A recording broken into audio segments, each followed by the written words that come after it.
ఓం నమో వెంకటేశాయ.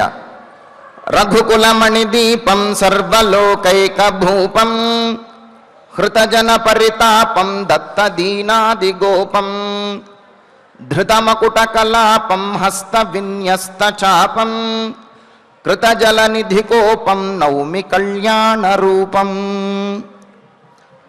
రఘుకులాగ్రగణ్యుడు సర్వలోకేశ్వరుడు ఆశ్రయించినటువంటి భక్తుల యొక్క తాపమును శమింపజేయు కళ్యాణ స్వరూపుడు అయినటువంటి శ్రీరామచంద్రునికి నమస్కరిస్తూ తదభిన్న స్వరూపుడైనటువంటి ఆ శ్రీనివాసుని యొక్క దివ్య అనుగ్రహ విశేషం చేత సమస్త మానవాళికి ధర్మ తత్పరతను సకల కార్యసిద్ధిని చేకూర్చాలన్నటువంటి సంకల్పంతో తిరుమల తిరుపతి దేవస్థానం వారు నిర్వహిస్తున్నటువంటి శ్రీమద్ రామాయణం అయోధ్యాకాండ ప్రవచన పారాయణ కార్యక్రమంలో నేటికి మనం 352వ రోజులోకి ప్రవేశించాం.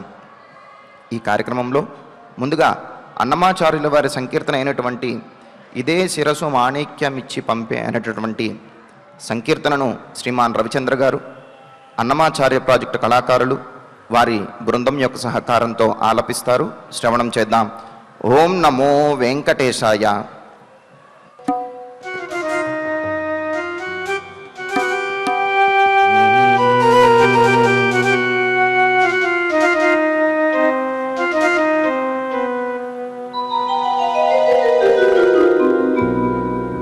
ఇది శిరసు మాణిక్యమిచ్చి పంపినే గుణాకి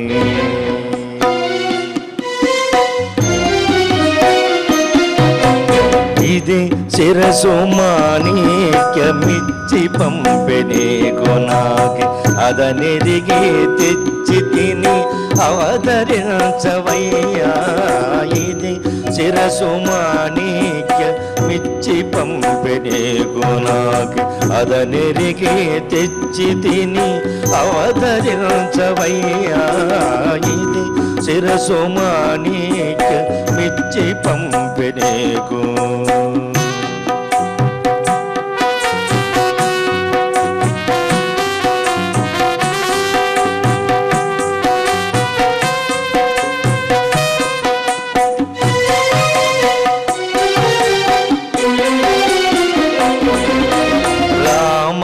నిన్ను బాసి నే రామ నీ చూడగనా రామమున నిన్ను పాడి రామ రామయను చూ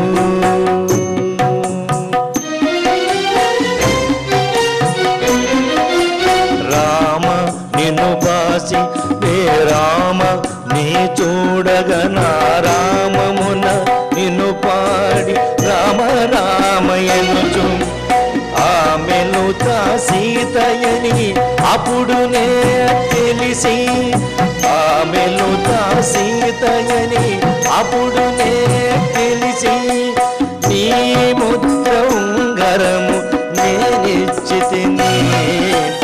ఆమెలుత సీతయని అప్పుడునే తెలిసి నీ ముద్ర ఉంగరము నేనిచ్చితిని. ఇది శిరసు మాణిక్యమిచ్చి పంపినే గుణాకి అదనిదిగి తెచ్చి తిని అవతరించవయ్యా. ఇది శిరసు మాణిక్యమిచ్చి పంపినే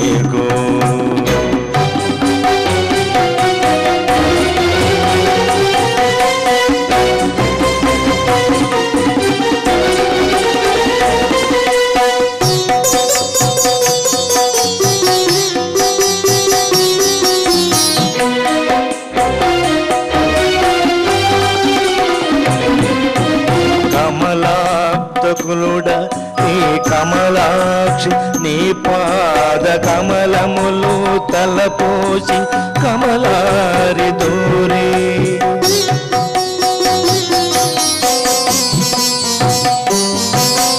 కమలా ప్రకులుడ నీ కమలాక్షి నీ పాద కమలములు తలపోసి కమలారి దూరి నమకి ఆలేమలు నీ దేవి అని తెలిసి నమకి ఆలేమలు నీ దేవి అని తెలిసి అమరంగ నీ సేమ మటు విన్న వించితిమి యమకీయాలేమలు నీ దేవి అని తెలిసి అమరంగ నీ సేమ మటు విన్న వించితిని ఇది శిరసు మాణిక పిచ్చి పంపిణీ కొనాగ అదనిరిగి తెచ్చి తిని అవతరించవయ్యా ఇది శిరసు మాణిక పిచ్చి పంపిణీకు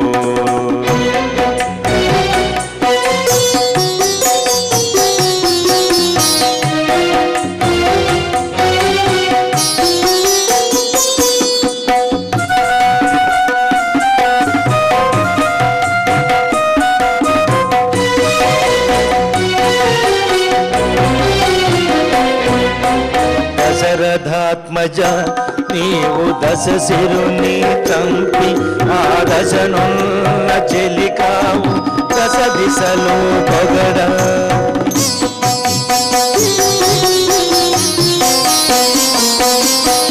దశరథాత్మజ నీవు దశ శిరుని చంపి ఆ దశనున్న చెలికావు దశ దిశలో పొగడ రసికుడ శ్రీ వెంకట రఘువీరుడా నీవు రసికుడ శ్రీ వెంకట రఘువీరుడా నీవు శశిముఖి చేకొంటివి చక్కనాయ పనులు రసికుడ శ్రీ వెంకట రఘువీరుడా నీవు శశిముఖి చేకొంటివి చక్కనాయ పనులు ఇది శిరసు మాణిక్య మిచ్చి పంపెనే గుణాక అదనిరిగి తెచ్చి తిని అవతరించవయ్యా ఇది శిరసు మాణిక్య మిచ్చి పంపెనేగు ఇది శిరసు మాణిక్య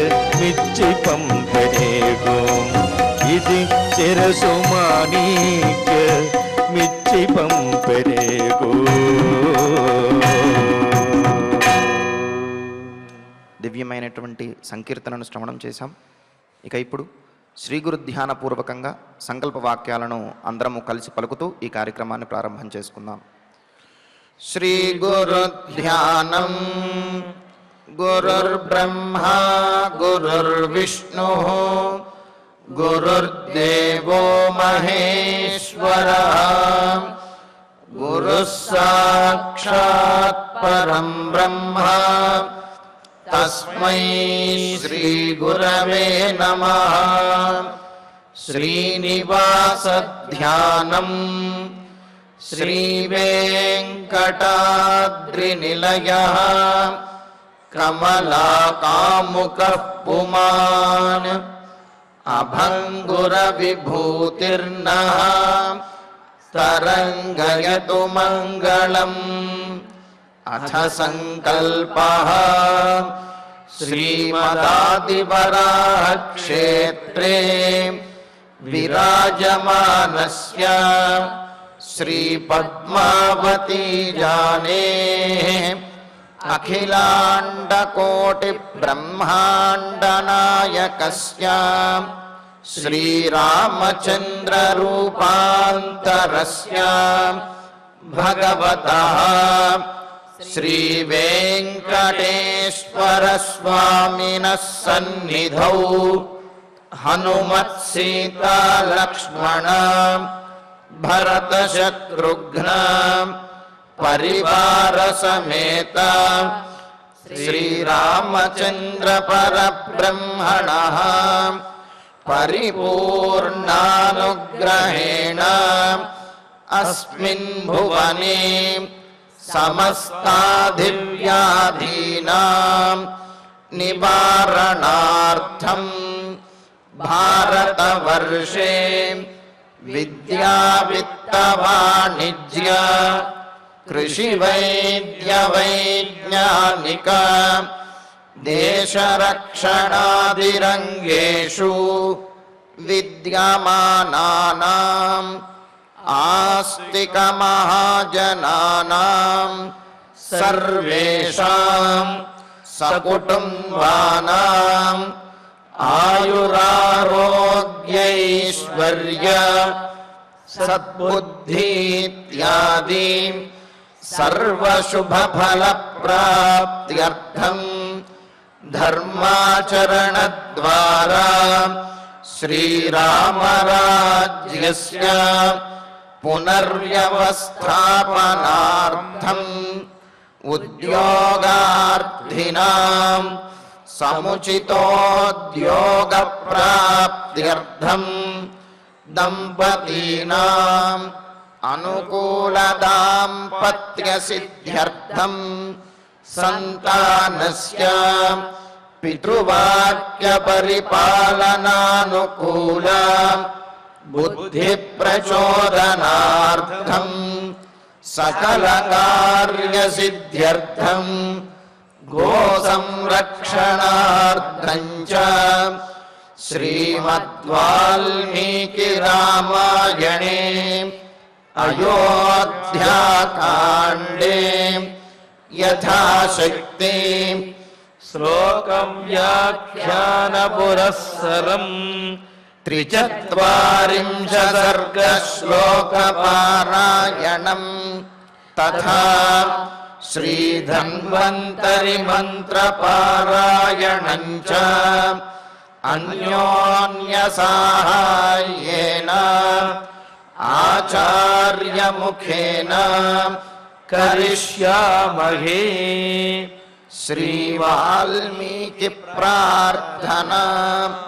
कूजन्तं राम रामेति मधुरं मधुराक्षरम् आरुह्य कविताशाखां वन्दे वाल्मीकिकोकिलम्। श्री आञ्जनेय प्रार्थना। मनोजवं मारुततुल्यवेगं जितेन्द्रियं बुद्धिमतां वरिष्ठं वातात्मजं वानरयूथमुख्यं श्रीरामदूतं शिरसा नमामि। श्रीरामायण प्रार्थना। वाल्मीकिगिरिसम्भूत रामसागरगामिनी पुनातिभुवनं पुण्या रामायण महानदी। श्रीराम प्रार्थना। अयोध्याख्येतु गुर्वर्धे त्यक्त्वा राज्यं गिरौ वसन् पादुके भरतायादात् स रामः शरणं मम। श्रीरामचन्द्र परब्रह्मणे नमः।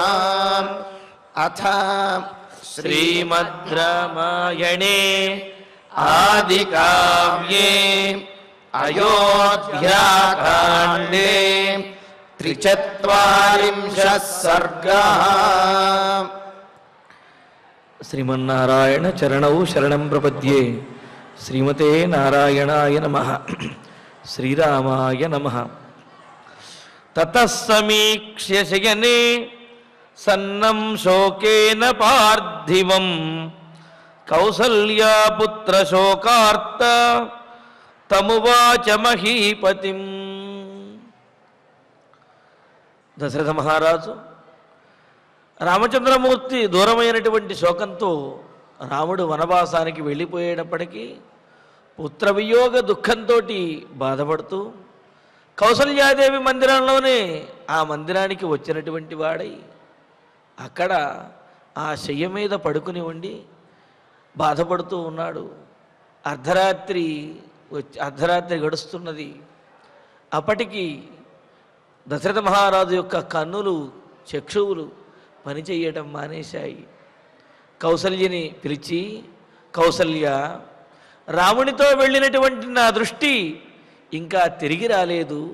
ఎదురుగా ఉన్నటువంటి నిన్ను కూడా నేను చూడలేకపోతున్నాను. ఒక్కసారి నన్ను ప్రేమగా స్పృశించి నన్ను నిమిరి ధైర్యాన్ని తెప్పించు.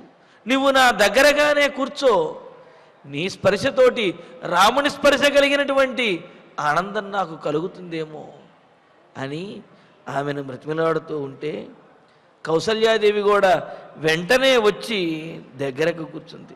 దగ్గరకు కూర్చుని అసలే కుమారుడు దూరమయ్యాడు, భర్త పరిస్థితి కూడా ఇలా ఉన్నదే అని చెప్పి జరుగుతున్నటువంటి పరిణామాలు తలుచుకుని ఆమె బాధపడుతూ ఆ దశరథ మహారాజు యొక్క ఆ శయ్య దగ్గరే కూర్చున్నటువంటిది ఈ విధంగా అనుకుంటున్నది. తతస్సమీక్ష్య శయనే సన్నం శోకేన పార్థివం కౌసల్యా పుత్రశోకార్త తమువాచ మహీపతిం. మరి దగ్గరగా కూర్చోవటమే కాకుండా మాట్లాడాలి కదా, అందుకనే మాట్లాడుతూ ఉన్నది. అయితే ఆ సందర్భంలో సహజంగా అయితే ధైర్యాన్ని చెప్పే మాటలు మాట్లాడాలి. ఎవరైనా శోకంలోనో అనారోగ్యంతోనో ఉన్నప్పుడు వారి వద్దకు వెళ్ళి ధైర్యాన్ని చెప్పే మాటలు, ఉత్తేజపరిచే మాటలు మాట్లాడాలి తప్ప వారు మరింత కృంగిపోయేటటువంటి మాటలు మాట్లాడకూడదు. కానీ ఇక్కడ కౌసల్యాదేవి ఆయనకు ధైర్యం చెబుదాము అని మాట్లాడే ప్రయత్నం చేస్తున్నప్పటికీ కూడా ఆమెలో ఉన్నటువంటి బాధ వల్ల బాధాకరమైనటువంటి మాటలే వస్తూ ఉన్నాయి. అలాగా ఇక్కడ కౌసల్యాదేవి దుఃఖపడుతూ తతః కౌసల్య దశరథ మహారాజు దగ్గరకు వచ్చినటువంటి ఆయనను ఓదార్చడానికి వచ్చినటువంటి కౌసల్యాదేవి శయనే శోకేన సన్నం, ఆ శయ్య మీద శోకముతోటి సన్నం, సన్నం అని అంటే కృషించిపోయినటువంటి వాడైనా, చిక్కి శల్యమైపోయిన వాడైనా, కృషించిపోయిన వాడైనా పార్థివం దశరథ మహారాజుని సమీక్ష్య చూచి పుత్రశోకార్త పుత్ర వియోగంతో కలిగినటువంటి శోకంతో ఉన్న ఆ కౌసల్యాదేవి బాధపడుతూ తమ్మహీపతిం ఉవాచ దశరథ మహారాజు తోటి ఈ విధంగా మాట్లాడటం ప్రారంభించింది. రాఘవేణ రశార్దూలే విషముక్త్వా విజిహ్మతాం విచరిష్యతి కైకేయీ నిర్ముక్తే వహి పన్నగి. మరి ధైర్యాన్ని చెప్పవలసినటువంటి, ధైర్యాన్ని తెప్పించేటటువంటి మాటలు చెప్పాలి. కానీ కౌసల్యాదేవి ఉన్నటువంటి శోకంలో ఆ మాటలకు బదులు మరింతగా బాధపెట్టేటటువంటి మాటలు, మరింతగా దుఃఖాన్ని కలగజేసే మాటలు మాట్లాడుతారు. దుఃఖాన్ని కలగజేసే మాటలు అంటే అందరూ ఏ దుఃఖాన్ని అయితే పొందుతూ ఉన్నారో, దశరథ మహారాజు ఏ దుఃఖాన్ని అయితే పొందుతున్నాడో ఆ దుఃఖాన్ని గుర్తు చేసేటటువంటి మాటలని చెబుతూ ఉన్నది. ఎందుకంటే ఇద్దరికీ కూడా అంత గొప్పగా దుఃఖం కలుగుతున్నది కావున. కైకేయి, ఆ కైకేయీదేవి నరశార్దూలే రాఘవే విజిహ్మతాం విషం. మహారాజా, కైకేయీదేవి ఉంది కదా, ఆ కైకేయి నరశ్రేష్ఠుడైనటువంటి రామచంద్రమూర్తి మీద తన మనస్సులో ఉన్నటువంటి విషమంతా కూడా క్రక్కి ఆ విష ప్రభావాన్ని రాముడి మీద చూపించి ఉప్త్వా నిర్ముక్త పన్నగి ఇవ, కుబుసం విడిచినటువంటి పాములాగా యథేచ్ఛగా తిరుగుతుంది. అంటే కుబుసాన్ని విడిచే ముందు పాము ఎక్కువగా తిరగకుండా ఒకచోటే ఎక్కువ కాలం అలా ఉండిపోతుంది. కుబుసాన్ని ఎప్పుడైతే విడిచిందో, అంటే ఆ చర్మాన్ని ఎప్పుడైతే విడిచిపెడుతుందో ఆ తరువాత చాలా స్వేచ్ఛగాను ఆకలితోనూ తిరుగుతుందట. అలాగే తన మనసులో ఉన్నటువంటి విషాన్ని బయటకు వెళ్ళగక్కే వరకు కూడా కైకేయీదేవి ఇలా ఈ రాజ్యంలో ఆ విధంగా ఉన్నది. ఎప్పుడైతే రాముడి మీద విషాన్ని కక్కిందో ఆ తరువాత రాముడి మీద ఈ విధమైనటువంటి దురాలోచన చేసి రాముణ్ణి వనవాసానికి పంపిందో, ఇక ఇప్పుడు కుబుసం విడిచినటువంటి ఆడపాములాగా ఇక మరింతగా రెచ్చిపోతుంది. మరింత ఉత్సాహంతో ఎన్ని అన్యాయాలు చేయబోతున్నదో అని చెప్పి అంటున్నారు. ఇక్కడ పాముతోటే పోల్చడంలో ఉద్దేశం ఏమిటి అంటే పుత్రాదిని సర్పిణి అని అంటారు.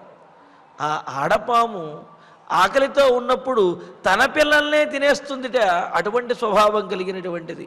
అలాగే ఇక్కడ కైకేయీదేవి రాజ్యము అనే ఆకలితో ఉండి, రాజ్యకాంక్ష అనే ఆకలితో ఉన్నటువంటి కైకేయీదేవి తన కుమారుడిగా అల్లారు ముద్దుగా పెంచినటువంటి రాముడినే ఈ విధంగా బాధపడుతున్నది, రాముడి మీదే విషం కక్కుతున్నది, విషం కక్కినది అని చెప్పి కైకేయీదేవి యొక్క స్వభావాన్ని మరలా ఒక్కసారి దశరథ మహారాజు వద్ద తలుస్తూ చెబుతూ ఉన్నది. నిర్ముక్త పన్నగి ఇవ విచరిష్యతి, కుబుసం విడిచినటువంటి పాములాగా ఇక ఇప్పుడు స్వైర విహారం చేస్తూ స్వేచ్ఛగా ఇష్టం వచ్చినట్లుగా ఇంకా తిరగబోతుంది, ఆమె ఆగడాలకు అంతు అనేది ఉండదు అని చెప్పి అంటున్నది. అంటూ వివాస్య రామం శుభగా లబ్ధ కామా సమాహిత త్రాసయిష్యతి మాం భూయ దుష్టా హిర్వవేష్మని. ఇంకా అంటున్నది, కౌసల్యాదేవికి మొదటి నుంచి నేనంటే ఒక చులకన భావన ఉన్నది మహారాజా. నేను పెద్ద భార్యనైనప్పటికీ పట్టప్రాణినైనప్పటికీ నాకు ఆ గౌరవాన్ని కైకేయీదేవి అంటే కౌసల్యాదేవి రాముడితో చెబుతూ దశరథ మహారాజుతో చెబుతూ ఉన్నది. రాముణ్ణి పంపించినటువంటి కైకేయీదేవి కౌసల్యాదేవిని తనను ఎంత గొప్పగా బాధ పెడుతుందో, ఎంతగా ఇంకా బాధ పెట్టబోతున్నదో అనే విషయాన్ని తలుచుకుంటూ, మహారాజా కైకేయీదేవి నన్నెప్పుడూ కూడా పట్టపరాణిగా గౌరవించలేదు, నా మీద ఎప్పుడూ కూడా అసూయతోటే ఉన్నది.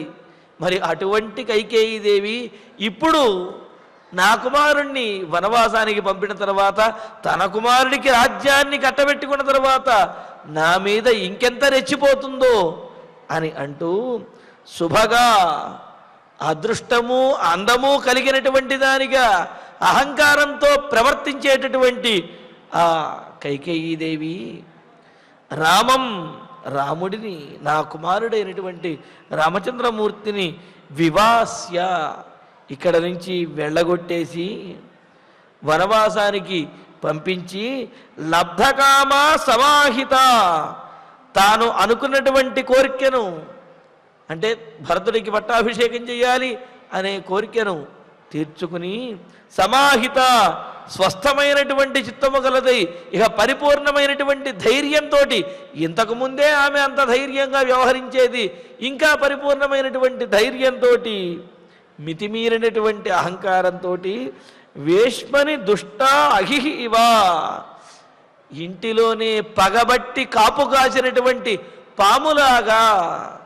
అసలు ఇంటిలో పాము ఉంటేనే జీవించడం కష్టం, అటువంటి పాము పగబట్టి కనుక కాచుకుని కూర్చుని ఉంటే ఇంకెలా అందుగలగడం. అందుకని అంటున్నది ఏమని, వేష్మని ఇంటిలోనే దుష్టమైనటువంటి పగబట్టినటువంటి అహిహివా సర్పములాగా మాం భూయ త్రాసయిష్యతి నన్ను మరింతగా బాధపెడుతుంది, నన్ను మరింతగా హింసిస్తుంది అని చెప్పి అంటున్నది. ఏమంటున్నది, సౌభాగ్యవతిగాను గొప్ప అందం కలిగినటువంటి దానిగా భావించినటువంటి కైకేయీదేవి నా కుమారుడైనటువంటి రామచంద్రమూర్తిని వనవాసానికి పంపించి తాను తన కోరికను తీర్చుకున్నటువంటిదై తన కుమారుడికి పట్టం కట్టి ఇకపైన మరింత ధైర్యంతో, మితిమీరినటువంటి ధైర్యంతో పగబట్టినటువంటి పాములాగా నన్ను ఇంకెంత బాధ పెడుతుందో అని అంటున్నది. అంటూ అధస్మనగరే రామ చరణ్ భైక్షం గృహే వసేత్ కామకారో వరం దాతుం అపిదాసం మమాత్మజం. లేకపోతే ఇలా పగబట్టినటువంటిది కాకపోతే తన కుమారుడికి రాజ్యాన్ని కట్టబెట్టదలుచుకున్నట్లయితే గనక కుమారుడికి రాజ్యాన్ని కట్టబెట్టుకోమను, ఎవరు కాదన్నారు? మహారాజా రాముడికి పట్టాభిషేకం వద్దు, భరతుడికే చెయ్యండి అని చెప్పి అని అంటే, లేకపోతే నా దగ్గరికి వచ్చి అక్క నా కుమారుడికి పట్టాభిషేకం చేయాలి అని అంటే నేను కాదంటానా? లేదా అలా కూడా కాదు, భరతుడికి పట్టాభిషేకం చేయాలి అని పట్టినప్పటికీ కూడా రాముడిని మాత్రమే రాముడిని అయోధ్యానగరంలో ఉండేటటువంటి అవకాశాన్నైనా ఇవ్వచ్చు కదా.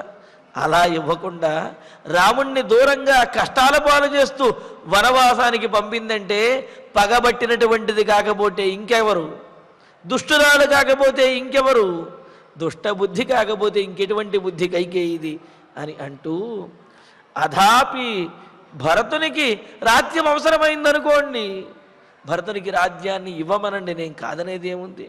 రామ నగరే భైక్షం చరణ్, రాముణ్ణి ఈ నగరంలోనే ఉంచి, అంటే ఏమిటి, రాచమర్యాదలన్నింటినీ కూడా లేకుండా చేసి, రాజుని కాకుండా చేసైనా సరే ఈ నగరంలో ఉండే అవకాశం కనుక రాముడికి ఇచ్చినట్లయితే, చూడండి తల్లి యొక్క మనస్సు ఎలా ఉంటుంది అంటే, తన కుమారుడు గొప్పవాడు కాకపోయినా పర్వాలేదు, తన కంటి ముందు ఉందే చాలు అని భావించేటటువంటి దీనమైన స్థితిలో ఉండటం వల్ల ఈ విధమైనటువంటి మాటలు వస్తున్నాయి. కానీ కౌసల్య యొక్క స్వభావం ఇది కాదు.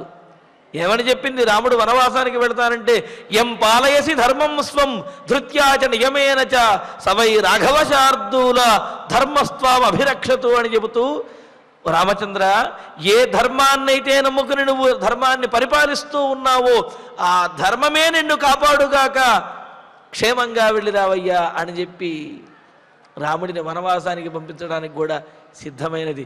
అయితే మరి పుత్రుడు దూరం అయ్యేటప్పటికీ దీనమైనటువంటి స్వభావాన్ని పొందినటువంటిదై ఈ మాట మాట్లాడుతున్నది. ఏమంటుంది? అథాపి కైకేయీదేవి ఒకవేళ భరతునికి పట్టాభిషేకం చేయదలిచినప్పుడు భరతునికి పట్టాభిషేకం చేసుకొని, కానీ రాముడు భైక్షం చరణ్ గృహే వసేత్ స్మ, రాజు కాకపోయినా కనీసం భిక్షాటన చేస్తూ ఉన్న ఈ అయోధ్యానగరంలో కనుక ఉన్నట్లయితే నా కళ్ళ ముందు తిరుగుతూ ఉండేవాడు కదా అని చెప్పి అనుకుంటూ, మమ ఆత్మజం దాసం దాతం కామకార వరం, పోని నా కుమారుడికి అంటే రాముడికి వనవాసానికి పంపించండి అనే కోరిక కాకుండా, అనే వరం కాకుండా, రాముణ్ణి భరతుడికి దాసుణ్ణి చెయ్యండి అనే కోరిక కోరి ఉన్నా సరే నా కుమారుడు రాజ్యంలో నా కన్నుల ఎదురే ఉండేవాడు కదా అని చెప్పి అనుకుంటున్నది. అంటే ఏమిటి ఇక్కడ?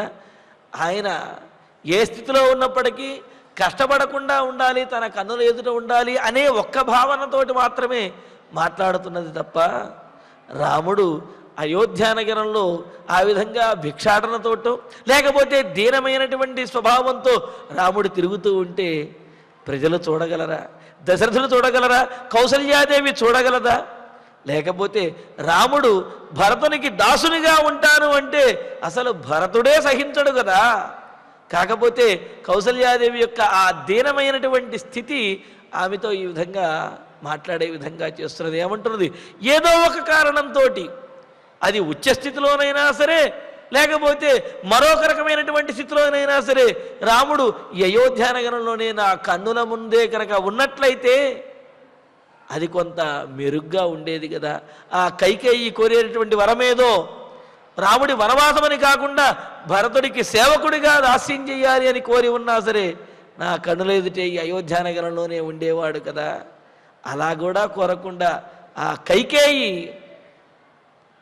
ఎంత కఠినమైనటువంటిది, రాముణ్ణి నా కన్నుల ఎదుట నుండి దూరం చేసేసింది అని చెప్పి అంటున్నది. కానీ కౌసల్యాదేవి స్థితిలో మాట్లాడుతున్నటువంటి మాటలే కానీ ఆమె నిజమైన స్వభావం మొదటే మనం అనుకున్నాం. ధర్మాన్ని పాలించడమే కర్తవ్యమో అని బోధించింది, ఆ ధర్మమే రక్షిస్తుంది అని చెప్పి చెబుతున్నది. అంతేగాని ధర్మాన్ని విడిచిపెట్టి లేకపోతే వృద్ధి చెందడాన్ని విడిచిపెట్టేసి కేవలం కన్నుల ముందే తిరుగుతూ ఉంటే ఏమిటి వారి వల్ల ప్రయోజనం? అందుకే పెద్దవాళ్ళు అంటారు కదా, మొక్క నారుమడిలోనే కనుక ఉన్నట్లయితే అది ఎదగలేదు, కావున ఆ నారుమడిలోంచి తీసి వేరే చోట కనుక నాటినట్లయితే ఆ మొక్క చాలా గొప్పగా ఎదగగలుగుతుంది అని చెప్పి. అలాగే పిల్లలు కేవలము తల్లిదండ్రుల ఎదుట తిరుగుతూ ఉంటే దానివల్ల ప్రయోజనము లేదు. వీరిలో ఉన్నటువంటి ఆ నైపుణ్యము, వారిలో ఉన్నటువంటి ఆ శక్తి, బుద్ధి ఏవైతే ఉన్నాయో వాటికి తగినటువంటి అవకాశం ఎక్కడైతే వస్తుందో అక్కడ వారు ఎదగగలిగినట్లయితే అప్పుడు తల్లిదండ్రులకి ఆనందం అనేది కలుగుతుంది, అప్పుడు వారికి సార్థకత అనేది చేకూరుతుంది. ఏదో దుఃఖంలో శోకంలో ఉన్నప్పుడు అనిపించవచ్చు, అంత దూరంగా ఉండే ఉంది, నా కన్నుల ఎదుట ఉంటే ఏమైంది, గొప్పగా జీవించవలసిన అవసరం ఏమున్నది, ఎలాగలా జీవిస్తాడు అంటే ఎలాగోలా జీవిస్తూ ఉండేప్పుడు ఆయన ఉండేటటువంటి వాడు రామచంద్రుడు ఎందుకు అవుతాడు, గొప్పవాడు ఎందుకు అవుతాడు? కావున గొప్పవాడు అవ్వాలి అని అనుకుంటే కనుక ధర్మాన్ని తప్పకుండా పరిస్థితులకు ఎదురెళ్ళి వాటికి ఎదుర్కొని ధర్మాన్ని పాటించగలిగినప్పుడే గొప్పతనాన్ని పొందగలుగుతారు తప్ప దాన్ని విడిచిపెట్టేసి కేవలం ఇంట్లోనే గనక ఉన్నట్లయితే వాటి వల్ల ప్రయోజనం లేదు. అందుకనే అన్నారు కదా, ద్వావంభసి నివేష్టవ్యౌ గళే బద్ధ్వా దృఢాం శిలాం రాజానం చావిరోద్ధారం బ్రాహ్మణం చాప్రవాసినమని. ఏమీ చెయ్యకుండా ఇంట్లోనే కూర్చుని ఉండేటటువంటి, అదేవిధంగా శత్రువులకు భయపడి అంతఃపురం దాటనటువంటి రాజుని ఏం చేయమన్నారు? మెడకు బండగట్టి సముద్రంలో పడేయాలి వాడిని, వాడి వల్ల ప్రయోజనం ఏమీ లేదు అని అన్నారు. ఎవరైతే తన అంతఃపురాన్ని దాటి ధర్మాన్ని పాటించడం కోసం, తన ప్రజలను కాపాడడం కోసం, రాజ్యాన్ని కాపాడడం కోసం, లోకాన్ని సంరక్షించడం కోసం బయటకు వెళ్ళగలుగుతాడో అటువంటి వాడే నిజమైనటువంటి రాజు అని అన్నారు. మరి రామచంద్రమూర్తి అటువంటి వాడు కావుననే రాజ్యాన్ని, రాజభోగాలని విడిచిపెట్టి అడవికి బయలుదేరి వెళ్ళాడు. అయితే కౌసల్యాదేవి దీనమైనటువంటి స్వభావంతో, తల్లి మనస్సుతో మాట్లాడుతున్నటువంటి మాటలు ఆమె కూడా ముందు గట్టిగానే చెప్పింది. అయితే ఇప్పుడు దీనమైనటువంటి స్థితిని పొందడంతో, అయ్యో నా రామచంద్రుడు అయోధ్యానగరం విడిచి వెళ్ళకపోతే అయోధ్యానగరంలోనే కనీసం భిక్షాటన చేస్తూ జీవిస్తూ ఉన్న నా కన్నుల ముందు ఉండేవాడే. ఆ కైకేయీదేవి వరం కోరుకునేది వనవాసానికి వెళ్ళమని కాకుండా భరతునికి దాస్యం చెయ్యాలి అని కోరుకున్న ఈ రాజాంతఃపురంలోనే ఏదో విధంగా దాసుడుగా ఆయన ఉండేవాడు, నా కన్నులకు కనిపించేవాడు కదా. అలా కాకుండా వనవాసానికి పంపించేసి అడవుల పాలు చేసింది, ఎన్ని కష్టాలు పాలు చేసింది అని కౌసల్యాదేవి బాధపడుతూ, పాతయిత్వాతు కైకేయ్య రామం స్థానాద్యధేష్టతః ప్రదిష్టో రక్షసాంభాగ పర్వణి వాహితాగ్నినా. ఇక్కడ ఈ శ్లోకంలో పరమ అంతరార్థము, అదేవిధంగా సామాన్యార్థము రెండూ కూడా ఉన్నాయి. ఇక్కడ కౌసల్యాదేవి యొక్క మాటలు ఏమిటి అంటే, రామం స్థానాత్ యథేష్టతః పాతయిత్వా, రాముడు ఆయన ఉండవలసినటువంటి స్థానం ఏదైతే ఉందో ఆ స్థానము నుంచి రాముణ్ణి తొలగించి, యథేష్టతః కౌసల్యాదేవి తన ఇష్టం వచ్చినట్లుగా పాతయిత్వా రాముణ్ణి ఆ స్థానము నుండి తొలగించి విసిరేసి, అంటే వనవాసానికి పంపించి, యథేష్టతః అంటే ఏమిటి? తన ఇష్టానుసారంగా అమర్యాదగా అధర్మంగా దుష్ట స్వభావంతో రాముడిని పాతయిత్వా పగబట్టి ఇవ్వవలసినటువంటి, రాముడు కూర్చోవలసినటువంటి సింహాసనంలోంటి లాగి పాతయిత్వా కిందకి పడేసి రాజ్యభాగం నుండి తొలగించి రాజ్యభాగాన్ని లాక్కుని కైకేయ్య ప్రదిష్ట, కైకేయికి ఇవ్వబడింది. అంటే చూడండి, రాముడికి ఇవ్వవలసినటువంటి రాజ్యాన్ని మహారాజా మీరు బలవంతంగా కైకేయికి ఇచ్చారు అని ఒక అర్థం.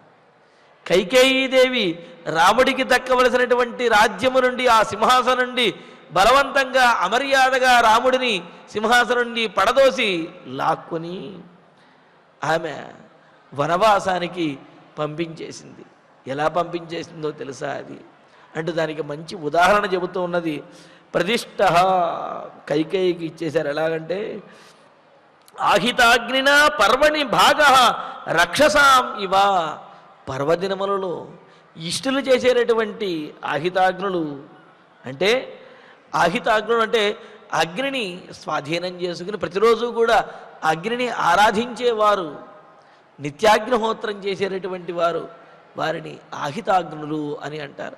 మరి అటువంటి ఆహితాగ్నులు కూడా పర్వముల యందు ఇష్టులు యాగములు చేసేటప్పుడు కొంత భాగమును రాక్షసులకు సమర్పిస్తారు.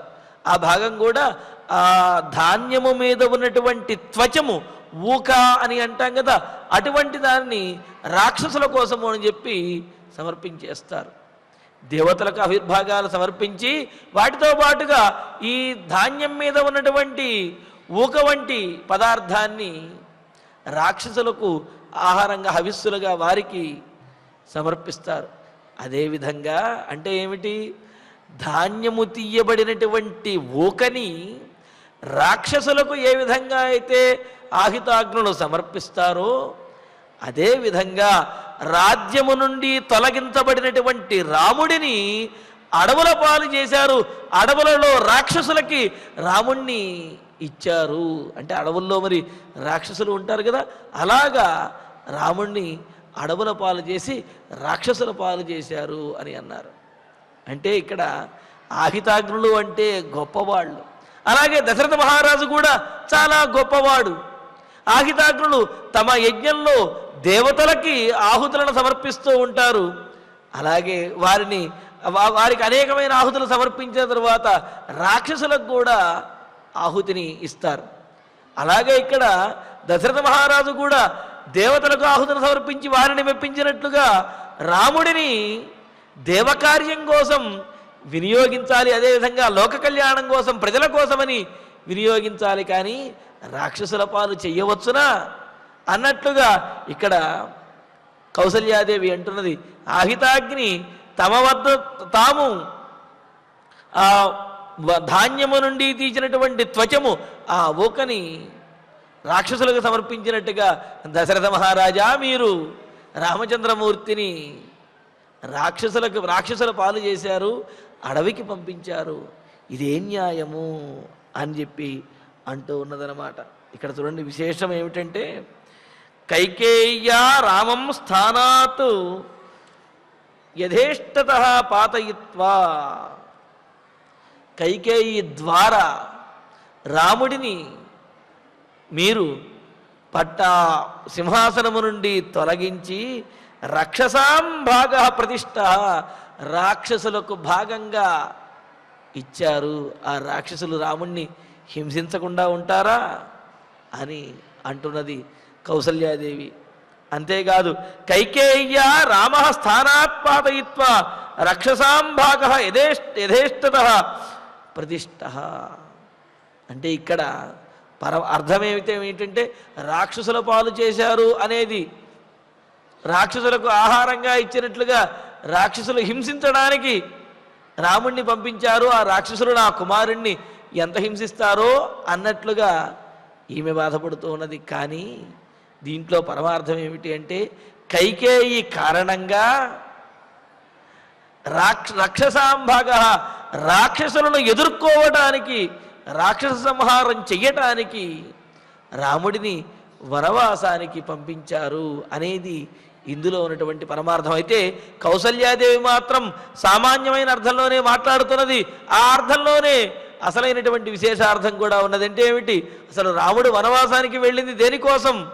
వనవాసంలో తిరుగుతూ కందమూలాలు తింటూ 14 సంవత్సరాలు గడపడానికి, కాలక్షేపం చేయటానిక కాదు కదా.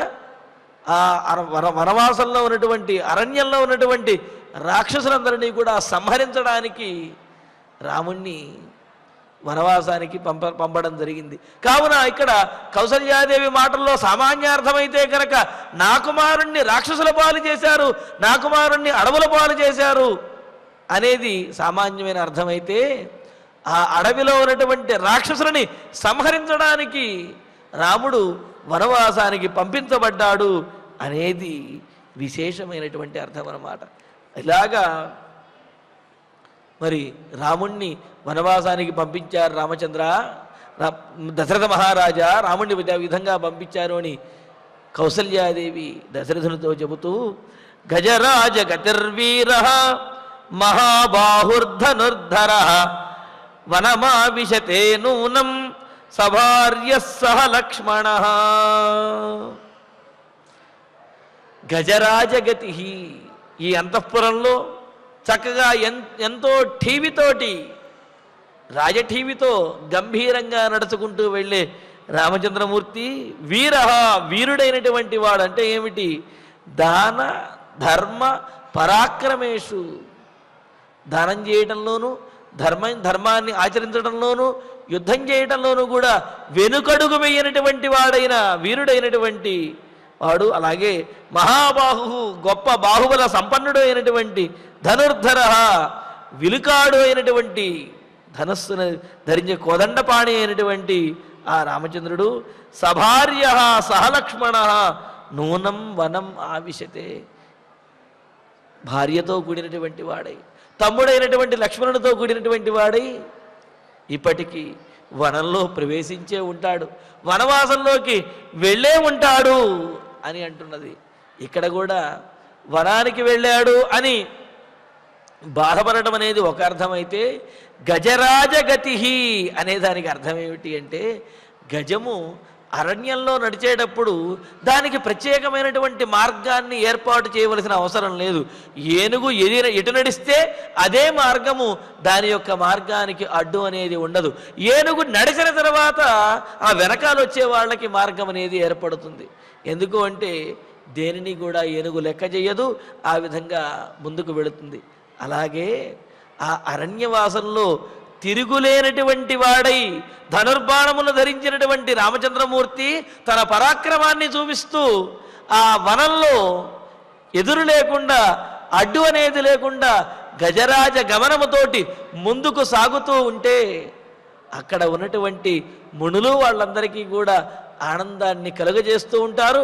ఆ మునులను ఇబ్బంది పెట్టేటటువంటి రాక్షసులందరినీ కూడా సంహరిస్తాడు అనే విషయాన్ని తెలియజేయటం కోసమే ఇక్కడ వీరహ మహాబాహు అంటే బాధపడుతూ ఆ రాముడి యొక్క వీరత్వం గురించి, ఆ కోదండం గురించి చెప్పవలసిన అవసరం లేదు. కానీ ఇక్కడ ఆమె అంతటి పరాక్రమవంతుడు, వీరుడు, గొప్పవాడు అయినటువంటి వాడు రాజ్యంలో ఉండాలి, కానీ అడవిలో ఉంటే ప్రయోజనమేమున్నది, అడవికి అటువంటి గొప్పవాడిన అడవికి పంపినది అని అర్థంతో కౌసల్యాదేవి మాట్లాడుతూ ఉన్నది. కానీ అందులో ఉన్న మరో విశేషార్థం ఏమిటి అంటే, గజరాజగతి ఎదురు లేనటువంటి నడక కలిగినటువంటి వాడై ధనుర్బాణములను ధరించినటువంటి రాముడు ఆ విధంగా వనంలో వెళుతూ ఉంటే అక్కడ ఉండేటటువంటి రాక్షసులు వారందరూ కూడా పలాయనం చిత్తగించవలసినదే. అదేవిధంగా అక్కడ ఒక సుగమమైనటువంటి మార్గాన్ని ఏర్పాటు చేసి మునులందరినీ కూడా సంరక్షించడానికే రాముడు వనవాసానికి వెళుతున్నాడు అనే అంతరార్థం కూడా ఇందులో గోచరిస్తూ ఉన్నదన్నమాట. మరి అలాగా ఇక్కడ కౌసల్యాదేవి దశరథునితో అంటూ, మహారాజా ఎంతో గంభీరమైనటువంటి నడకతో ధనుర్బాణములను ధరించి అంతఃపురంలో ఉండవలసినటువంటి రామచంద్రుడు సీతాదేవితోటి లక్ష్మణుడితో కూడినటువంటి వాడై ఈ పాటికి వనవాసంలో అడవిలో ప్రవేశించే ఉంటాడులేండి అని చెప్పి అంటున్నది. అంటూ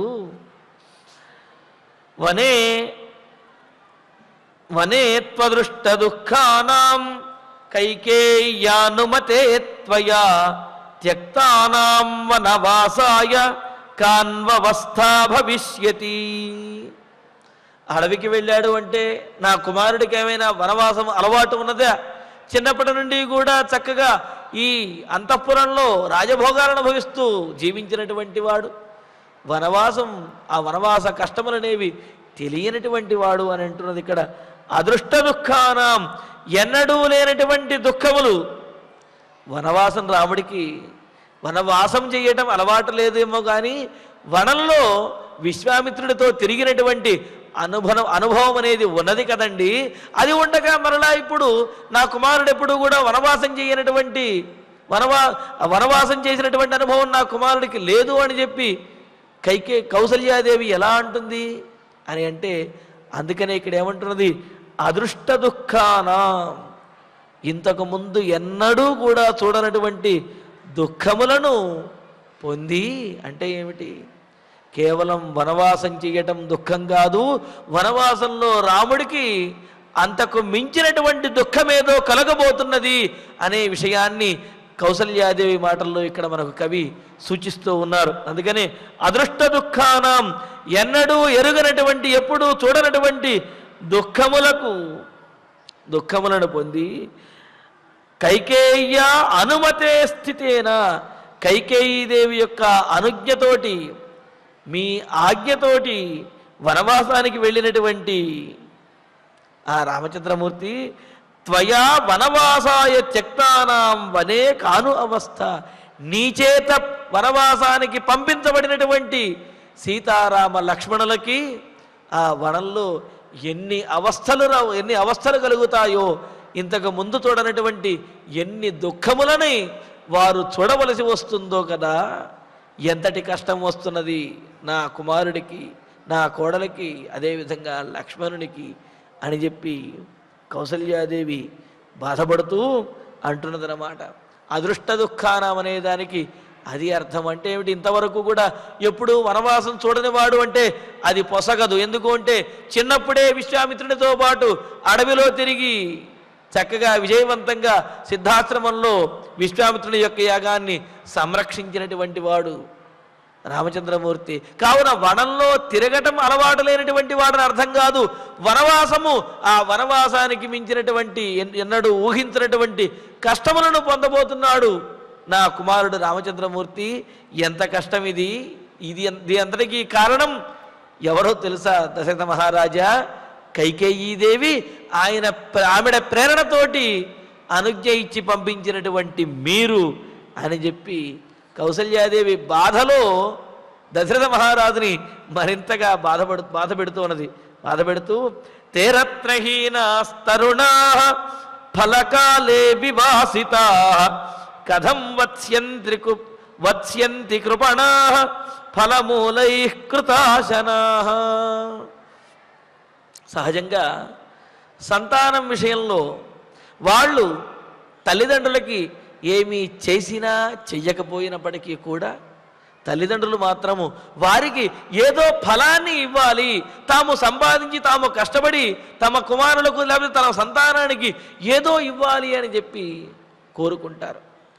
కష్టములలో ఉన్నప్పుడు ఆ పిల్లలను తమ దగ్గరికి పిలవకపోయినా తమకైతేనా కనుక లాభం కలిగినట్లయితే ఫలం ఏదైనా ఇవ్వవలసినటువంటి పరిస్థితి వస్తే మాత్రం వెంటనే వాళ్ళని పిలిచి ఇదిగో నాయనా ఈ లాభం వచ్చింది, ఇదిగో వీటిని నీవు గ్రహించు అని చెప్పి ఆ సంతానానికి తల్లిదండ్రులు ఇస్తారు. ఒకవేళ ఏదైనా కష్టం కనుక కలగబోతూ ఉంటే ఆ కష్టాన్ని తమ మీద వేసుకుని ఫలాన్ని మాత్రము సంతానానికి ఇస్తారు. మరి ఆ విషయాన్ని గుర్తు చేస్తూ దశరథునితోటి కౌసల్యాదేవి అంటున్నది ఏమని? రత్నహీనాహ. రత్న శబ్దానికి కేవలము అంటే మణిమాణిక్యాదులు అనే అర్థం కాదు. ఇక్కడ రత్న శబ్దం రత్నం స్వజాతవు శ్రేష్ఠేపి అని అమరకోసం చెప్పినట్టుగా శ్రేష్టమైనటువంటి యోగ్యమైనటువంటి వస్తువులు అని అర్థం అన్నమాట. ఇలాగా రత్నహీనాహ యోగ్యమైనటువంటి వస్తువులు లేక అంటే అంతఃపురంలో హంసతూలికాతల్పముల మీద శయనించి ఛత్రచామరాదుల చేత సేవించబడేటటువంటి సీతారామ లక్ష్మణులు మరి అటువంటి శ్రేష్టమైనటువంటి వస్తుజాతములు ఆసనములు మొదలైనటువంటి వస్తువులేవి కూడా లేకుండా ఆ అడవిలో తరుణాహ, పైగా ఎలా ఉన్నారు వాళ్ళు? తరుణాహ అంటే నూతనమైనటువంటి యవ్వన వయస్సులో ఉన్నటువంటి వారు. సీతారాములు కానీ అంటే లక్ష్మణస్వామి కానీ వీళ్ళు యువకులుగా అంటే యుక్త వయస్సులో ఉన్నటువంటి వారే తప్ప ముసలివారు కాదు. ఎందుకు అంటే ముసలితనం వచ్చిన తర్వాత లేకపోతే ఆ వానప్రస్థాశ్రమానికి చేరువైన తర్వాత అప్పుడు జీవితంలో అనుభవించవలసినటువంటి సుఖములన్నీ కూడా అనుభవించేశారు. కావున ఆ సుఖముల మీద మనస్సు ఆశ అనేవి ఉండవు. ఆ వానప్రస్థ ఆశ్రమ అవస్థకు వచ్చిన తర్వాత దైవం మీద మాత్రమే ఆశ ఉంటుంది, సుఖభోగముల మీద ఆశ అనేది ఉండదు. ఏ కష్టమనైనా సరే ఎదుర్కొనగలిగే ఓర్పు అనేది వస్తుంది. కానీ యుక్త వయస్సులో ఉన్నప్పుడు అంతటి ఓర్పు అనేది ఉంటుందా? ఉండదు కదా. పైగా యుక్త వయస్సులో ఉన్నప్పుడు సుఖములను భోగములను అనుభవించవలసినటువంటి వయస్సులో వనానికి వెళ్ళడం అనేది ఎంత అన్యాయం, ఎంత కష్టము అని అనుకుంటూ తరుణాహ యవ్వనంలో ఉన్నటువంటి వారు, యువతీ యువకులుగా ఉన్నటువంటి వారైన వారు, అంతేకాదు ఫలకాలే వివాసిత, ఫలమును పొందవలసినటువంటి సమయంలో, సుఖమును అనుభవించవలసినటువంటి సమయంలో అరణ్యానికి పంపించబడ్డారు నా కుమారులైనటువంటి రామలక్ష్మణుడు, అదేవిధంగా సీతాదేవి కూడా. అలా ఫలములను భోగములను అనుభవించవలసినటువంటి వారు ఈ ఫలములన్నీ కూడా విడిచిపెట్టేసి అడవిలో కందమూల ఫలములను భక్షించేటటువంటి స్థితికి వచ్చారు. అంటే కృపణాహ దీనమైనటువంటి స్థితిలో కథం వచ్చంతి ఎలా ఉండగలరు? సుఖభోగములను అనుభవించేటటువంటి చక్కటి వయస్సులో వనవాసానికి వెళ్ళి అక్కడ కందమూలములను తింటూ ఎలా జీవించగలరు అని అంటున్నారు. సహజంగా అంటారు పాత్రే సమితాహ అని అంటారు. కొంతమంది కరెక్ట్గా ఆ ఫలము ఎప్పుడైతే లభిస్తుందో ఆ సమయానికి వచ్చి చేరతారు అని చెప్పి అంటారు. అటువంటి వారిని అంటూ ఉంటాము, అదృష్టవంతులండి మీరు, కష్టమంతా కూడా పోయి ఆ సమయానికి అంటే ఏమిటి అదృష్టం, ఆ ఫలం వచ్చే సమయానికి మీరు వచ్చారు అని చెప్పి అంటూ ఉంటారు. కొంతమంది పడవలసినటువంటి కష్టమంతా కూడా పడి సుఖాన్ని అనుభవించే సమయానికి అక్కడ నుంచి తొలగిపోయేటటువంటి పరిస్థితి వస్తూ ఉంటుంది. చెబుతూ ఉంటారు కదా, అందుకని అయ్యా మీ పెద్దలు కష్టపడవలసిందంతా కష్టపడి పిల్లలు కాస్త ఎదిగి సుఖపడవలసే స్థితి వచ్చేటప్పటికీ వాళ్ళు గడిచిపోయారే అని చెప్పి మనకు అంటూ ఉంటారు కదా. అలాగే ఇక్కడ చూడండి, రామచంద్రమూర్తి సుఖపడవలసినటువంటి వయస్సులో ఇలా కష్టపడుతూ ఉన్నాడు అని కౌసల్యాదేవి తన బాధను వెళ్ళిబుచ్చుతూ ఉన్నదన్నమాట. అందుకనే పైగా ఇక్కడ ఇందులో ఉద్దేశం ఏమిటంటే ఫలకాలే సరిగ్గా ఫలము దక్కేటటువంటి సమయంలో ఏమిటి రాజ్యసింహాసనం మీద రాముడు కూర్చుని రాజ్యాన్ని పాలించవలసినటువంటి సమయం వచ్చేటప్పటికి, పట్టాభిషేకం జరగబోయే సమయం వచ్చేటప్పటికి, ఫలం ప్రాప్తించే సమయం వచ్చేసరికి అప్పుడు రాముడిని వనవాసానికి పంపించేశారు. అంటే ఫలమును చూపించి ఆ ఫలాన్ని ఇవ్వకుండా ఆశపెట్టి రాముడిని వనవాసానికి పంపించారు. ఎంతటి అన్యాయము! మరి అటువంటి సీతారామ లక్ష్మణులు ఆ వనంలో కందమూలములను తింటూ జీవించగలరా? రాజ్యసింహాసనం మీద కూర్చోబెట్టవలసినటువంటి వాడిని ఇలా అకస్మాత్తుగా వనవాసానికి పంపిస్తే అక్కడ ఎలా జీవించగలడు అని కౌసల్యాదేవి తన బాధను బాధపడుతూ మంచం మీద ఉన్నటువంటి ఆ శయ్య మీద ఉన్నటువంటి దశరథునితోటి చెబుతూ ఉన్నది. ఎందుకు అంటే ఆత్మీయులు దగ్గర అయినప్పుడు మనసులో ఉన్నటువంటి బాధను దాచుకోవటం చాలా కష్టము, అది బయటకు వచ్చేస్తుంది. కానీ దశరథ మహారాజు దగ్గర మరి ఈ మాటలు దశరథుణ్ణి మరింతగా కుంగదీస్తాయి. మరి దశరథుడు ఏమైనా మాట్లాడగలిగాడా? ఏమని మాట్లాడాడు? ఆ తర్వాత జరిగినటువంటి విశేషములు ఏమిటనేది తర్వాతి ప్రవచనంలో తెలుసుకుందాము. ఇక ఇప్పుడు ఆచార్యుల వారి ద్వారా శ్లోకాలను పారాయణ చేసుకుందాము. తతః సమీక్ష్య శయనే సన్నం శోకేన పార్థివం కౌసల్యా పుత్ర శోకార్త తమువాచ మహీపతిం రాఘవే నరశార్దూలే విషం ఉక్త్వా హి జిహ్మగా విచరిష్యతి కైకేయీ నిర్ముక్తే బహి పన్నగి వివాస్య రామం సుభగా లబ్ధకామా సమాహితా రాసయిష్యతి మాం భూయః దుష్టాహిరివ భీష్మని అథస్మా నగరే రామః చరన్ భైక్షం గృహే వసేత్ కామకారః వరం దాతుం అపి దాసం మమాత్మజం పాతయిత్వా తు కైకేయ్యా రామం స్థానాత్ యథేష్టతః ప్రదిష్టః రక్షసాం భాగః పర్వణీవ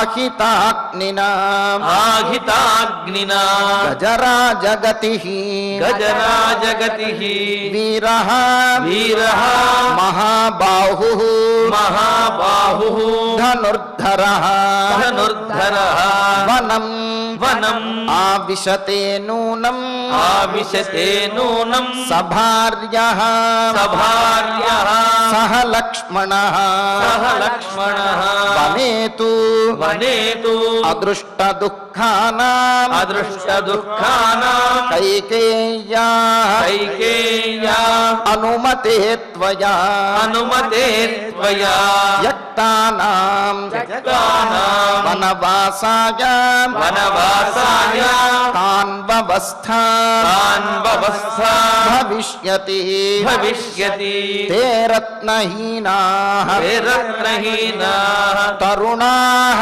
తరుణాః ఫలకాలే ఫలకాలే వివాసితాః వివాసితాః కథం వత్స్యంతి కథం వస్యంతి కృపణాః కృపణాః ఫలమూలైః ఫలమూలైః కృతాశనాః కృతాశనాః ఇత్యార్షే ఇత్యార్షే శ్రీమద్ రామాయణే శ్రీమద్ రామాయణే ఆదికావ్యే ఆదికావ్యే అయోధ్యాకాండే అయోధ్యాకాండే చత్వారింశే సర్గే చత్వారింశే సర్గే అష్టశ్లోకాః అష్టశ్లోకాః.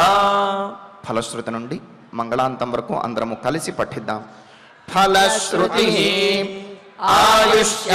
ఆయుష్యమారోగ్యకరం యశస్యం సౌభ్రాతృకం బుద్ధికరం సుఖం చ శ్రోతవ్యమేతన్నియమేన సద్భిః ఆఖ్యానమోజస్కరవృద్ధికామైః శ్రీరామచంద్ర పరబ్రహ్మణే నమః. అథ ధన్వంతరి ధ్యానం అచ్యుతానంత గోవింద విష్ణో నారాయణామృత రోగాన్ మే నాశయా శేషాన్ ఆశు ధన్వంతరే హరే. ఆరోగ్యం దీర్ఘమాయుష్యం బలం తేజోధియం శ్రియం స్వభక్తేభ్యోనుగృహ్ణంతం వందే ధన్వంతరిం హరిం. ధన్వంతరేరిమం శ్లోకం భక్త్యా నిత్యం పఠంతి యే అనారోగ్యం న తేషాం స్యాత్ సుఖం జీవంతి తే చిరం. ఓం నమో భగవతే వాసుదేవాయ. ధన్వంతరయే అమృతకలశహస్తాయ వజ్రజలౌకహస్తాయ సర్వామయ వినాశనాయ త్రైలోక్యనాథాయ మహావిష్ణవే స్వాహా. ఓం వాసుదేవాయ విద్మహే సుధాహస్తాయ ధీమహి తన్నో ధన్వంతరి ప్రచోదయాత్. అథ నవగ్రహ ప్రార్థనా. ఆరోగ్యం పద్మబంధుర్వితరతు నితరాం సంపదం శీతరశ్మిః. భూలాభం భూమిపుత్రః సకలగుణయుతాం వాగ్విభూతిం చ సౌమ్యః. సౌభాగ్యం దేవమంత్రీ రిపుభయశమనం భార్గవః. శౌర్యమార్గిః దీర్ఘాయుః సైంహికేయః.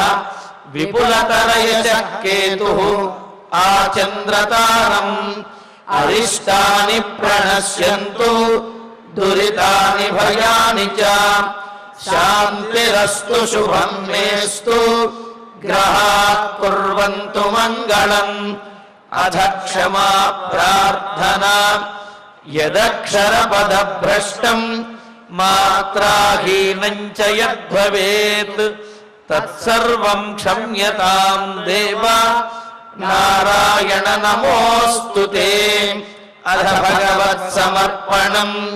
కాయేన వాచా మనసేంద్రియైర్వా బుద్ధ్యాత్మనా వా ప్రకృతే స్వభావాత్ तस्मात् करोमि यद्यत् सकलं परस्मै नारायणायेति समर्पयामि।